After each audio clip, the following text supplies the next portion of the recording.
पुत्र प्राप्ति की कामना हर महिला को होती है। मातृत्व का जो सुख होता है वो हर महिला चाहती है। ऐसे में अगर आपकी शादी को काफ़ी समय हो गया है और आपको संतान की प्राप्ति नहीं हुई है, आपने डॉक्टर को चेकअप करा लिया है, आपने कई उपाय भी कर लिए हैं और डॉक्टर ने भी आपको बताया है कि आप पूरी तरीके से स्वस्थ हैं, आपको संतान प्राप्ति में कोई भी दिक्कत नहीं आ रही है, साथ ही साथ आपके पति में भी ऐसी कोई कमी नहीं है जिससे कि आप संतान की प्राप्ति ना कर सकें। लेकिन उसके बावजूद भी अगर आपके घर में बच्चों की किलकारियाँ नहीं गूंज रही हैं, शादी के 5-10 साल बाद भी अगर आपको पुत्र की प्राप्ति, संतान की प्राप्ति नहीं हुई है, तो हो सकता है कि आपके कुंडली के जो ग्रह हैं वो अनुकूल ना हो। कुंडली में जब पंचम भाव होता है, अगर वो क्रूर ग्रहों के नक्षत्र में पड़ जाता है तो ऐसे में संतान प्राप्ति के योग नहीं बन पाते हैं।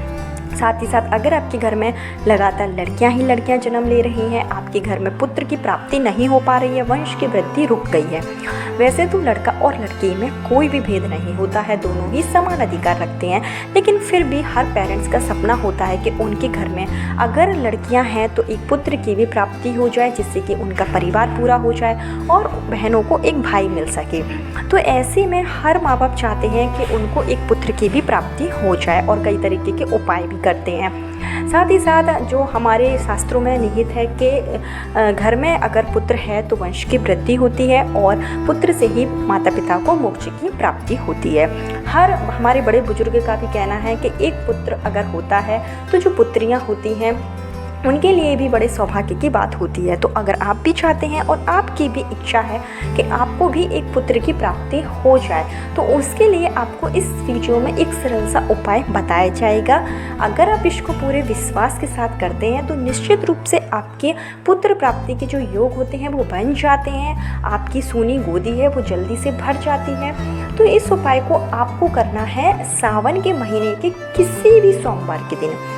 किसी भी सोमवार के दिन आप इस उपाय को कर सकते हैं। आप चाहें तो पहला सोमवार जो कि 22 जुलाई को है, सावन का दिन भी है और शुरुआत भी सोमवार के दिन से ही हो रही है, तो आप सोमवार के दिन को पहले ही सोमवार के दिन आप यह उपाय कर सकती हैं। नहीं तो आप तीसरे, चौथे, पाँचवें किसी भी सोमवार के दिन, होना चाहिए सावन का महीना, क्योंकि जो सावन का महीना होता है ये बहुत ही शुभ महीना माना जाता है और भोलेनाथ का ये अति प्रिय महीना है। तो अगर आप सावन के महीने के किसी भी सोमवार के दिन, आप आखिरी सोमवार के दिन भी कर सकते हैं, यह एक छोटा सा उपाय कर लेते हैं, तो निश्चित रूप से आपकी जो पुत्र प्राप्ति के योग होते हैं वो बहुत ज़्यादा प्रबल हो जाते हैं, जिससे कि आपको संतान सुख तो मिलता ही है और पुत्र प्राप्ति की कामना भी आपकी पूरी हो जाती है। तो आपको बता दें कि अगर आपको किस तरीके से उपाय करना है, क्या चीज़ों की इसमें ज़रूरत पड़ेगी, संपूर्ण जानकारी आपको इस वीडियो में दी जाएगी। लेकिन आगे उपाय बताने से पहले हमेशा की तरह आपसे मेरा निवेदन है कि अगर अभी तक आपने मेरा चैनल महादेव के उपाय को सब्सक्राइब नहीं किया है तो चैनल को सब्सक्राइब जरूर कर लीजिए।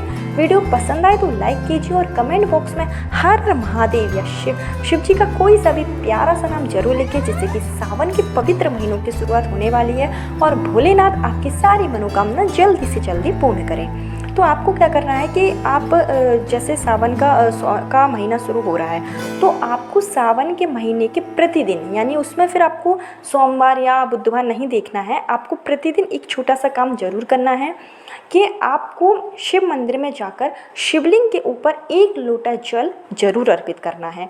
और जो आप जल अर्पित करेंगे उसमें आपको थोड़ी सी चीनी डाल लेना है, या तो आप फिर गुड़ भी डाल सकते हैं, या मिश्री हो तो मिश्री को भी आप डाल सकते हैं। यानी कि जो मीठा जल है वो आपको शिव भगवान को अर्पित करना है। किसी भी बीज मंत्र का जाप करते हुए आप नमः शिवाय का कर सकते हैं, ओम नमः शिवाय का कर सकते हैं। इस मंत्र का जाप करते हुए अगर आप सावन के पूरे दिनों में शिवलिंग का अभिषेक करते हैं तो आपकी जो भी मनोकामना होती है, चाहे संतान प्राप्ति की हो, पुत्र प्राप्ति की हो, या फिर कोई भी मनोकामना है, वो निश्चित रूप से पूरी होती है।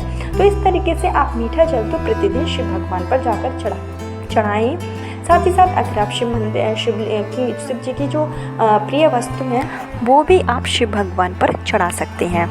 इसके साथ ही आपको क्या करना है कि आप जो उपाय करेंगे, तो आप किसी भी सोमवार के दिन अगर उपाय कर रहे हैं, जैसे मान चलिए कि अगर आप पहले सोमवार के दिन उपाय कर रहे हैं, तो आपको सुबह स्नान आदि करके साफ सुथरे वस्त्र धारण कर लेने हैं।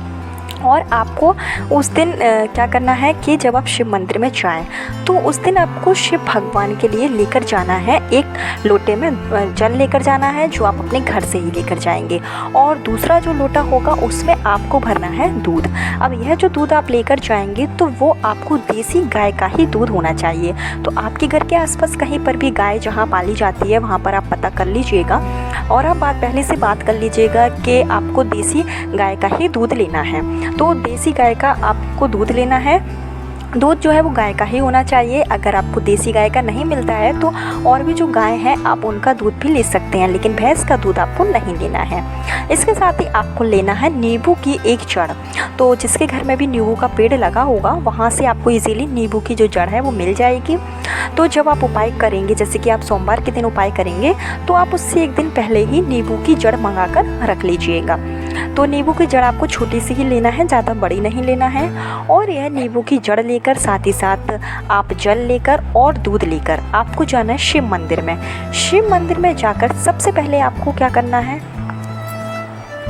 आपको शिवलिंग पर सबसे पहले जो आप जल लेकर आए हैं वो आपको जल समर्पित कर देना है। इधर आपको पूरा जल नहीं चढ़ाना है, आधा लोटे का जल आप चढ़ाइए और आधा भी आपको बचा कर रखना है। और जल आप चढ़ाएंगे तो आप शिव जी के कोई से भी बीज मंत्र का नमः शिवाय, ओम नमः शिवाय का जाप करते जाइए। उसके बाद में आपको क्या करना है कि जो आप नींबू की जो जड़ लेकर आए थे वो जड़ आपको शिवलिंग के ऊपर रख देना है। अब शिवलिंग जो होती है उसमें पूरा शिव परिवार समाहित है, तो इस नींबू की जड़ को आपको जो शिवलिंग की जो पिंडी होती है, यानी कि शिव भगवान के ऊपर आपको रखना है। तो शिवलिंग के पिंडी के ऊपर आपको यह नींबू की जड़ रख देना है। और उसके बाद में आपको जो आप दूध लेकर आए थे उस दूध को, जो गाय का दूध है, वो दूध से आपको शिवलिंग का अभिषेक करना है, यानी कि जड़ के ऊपर ही आपको दूध जो है डालना है। और जब ये दूध आप शिवलिंग के ऊपर चढ़ाएंगे तो जलधारी से होता हुआ जब ये बहकर नीचे गिरेगा तो आपको इसको किसी पात्र में एकत्रित कर लेना है।